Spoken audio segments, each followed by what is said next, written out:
Planet Dolan.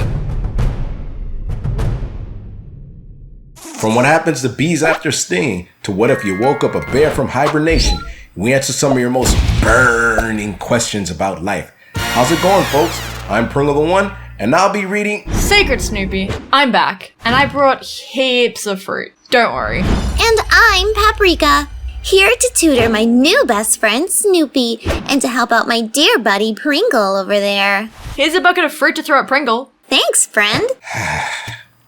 This is my life now. Nikki Gerald asks, what would happen if Earth only had the season of summer? Beach weather. Sunbathing, cute swimwear. Lots of people leave belongings on the sand when they go for a swim. Perfect to steal. It's true. I stole all the towels. I snagged a wallet. I took this guy's life jacket. Have either of you seen my surfboard? No. Yes, no. She stole it. Can I have it back? Oh, I don't suppose either of you stole any super glue. There we go. Thanks. If Earth only experienced summer and no other seasons, the planet's axis of rotation would need to change significantly. If Earth were struck by something huge, that would be enough energy to move the axis, as this was rumored to have happened to Uranus once. Though, like with Uranus, the extra heat would liquefy the surface and burn off all life, so it's not ideal. Ike X asks, could humans still survive if there was half as much oxygen? Oh, that's not a problem. Just find someone to finish your breath for you. All right, so you breathe in and I'll breathe out. Go!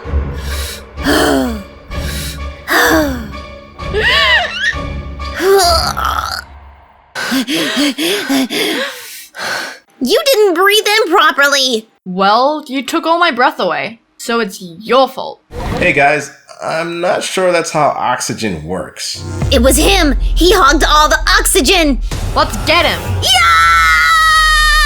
It's theoretically possible to leave with half the oxygen, but unpleasant. Human bodies would take time to acclimate to the new oxygen level. At first, we'd hyperventilate a lot. Dizziness, fainting, vomiting, and brain injuries. Large animals might die off. Cars wouldn't work properly, and we'd need to migrate closer to green areas like rainforests.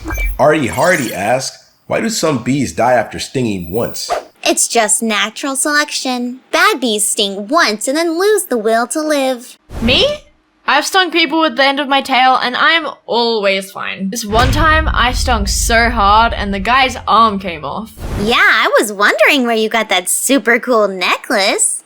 Me too. I am also wondering that. Some guy. His arm grew back. Don't worry. I'm sure that was a very painful experience for him. Hey, look! I can make your arm throw fruit too.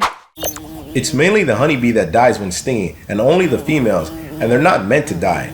In fact, the only reason they do is because they sting humans. Their barbed stinger isn't meant for human skin, so it gets lodged inside, and when she pulls away, it rips away her abdomen, which disembowels her and causes death. By accident. Outcast TV asks, how did the first person who created the clock know what time it was? Easy. The only reason we have clocks is to show whether it's lunch or dinner. Sometimes it's hard to remember which meal you're up to, so that's why we invented clocks. Like how we invented houses to put our food into? Exactly. Speaking of which, look at the time. It's lunch o'clock. Paprika, would you like some roasted arm meat? Aw, that's okay. I found this piece of carcass just lying around. That was my leg.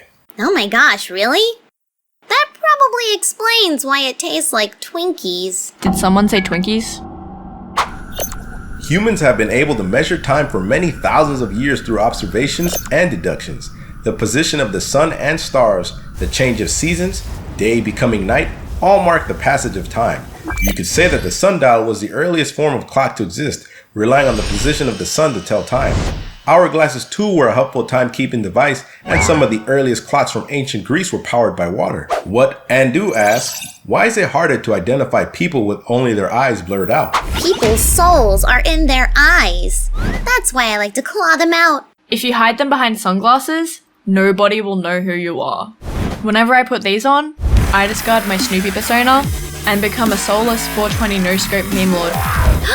Who are you and what did you do with Snoopy? You could say she's a shade darker. Eyes are the fundamental metric to recognizing a person's face. The size and position of the eyes is the central landmark of an identity. But of course, it won't hide you if you have some other defining feature, such as colored hair, piercings, tattoos, or a deformity. iPhone Pizza asks, what would happen if you woke up a bear from hibernation?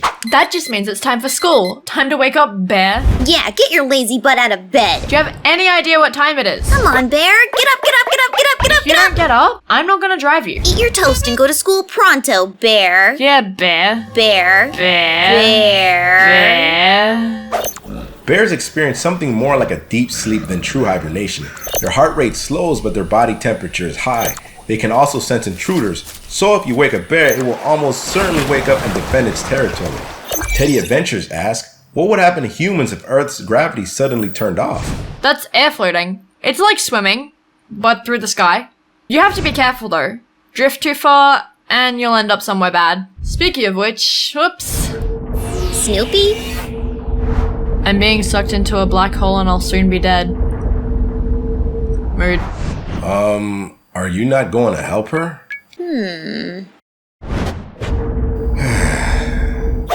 Everything on Earth is held down by gravity, even the planet's surface itself.